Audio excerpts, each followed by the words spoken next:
Indeks harga saham gabungan (IHSG) diprediksi melanjutkan tren positif dalam perdagangan hari ini, Rabu 5 Februari. Pergerakan indeks diperkirakan menguji level support intraday di kisaran 6.975 hingga 7.005 sebelum berlanjut ke tren kenaikan jangka pendek menuju 7.175.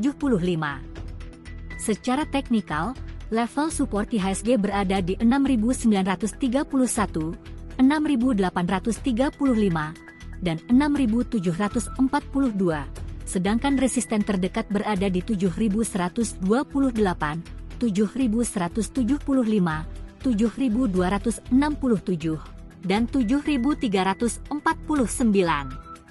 Analis Fintraco Sekuritas, Valdi Kurniawan, menyebut bahwa IHSG sempat mencatat technical rebound pada perdagangan Selasa 4 Februari kemarin, namun muncul pola upper shadow panjang.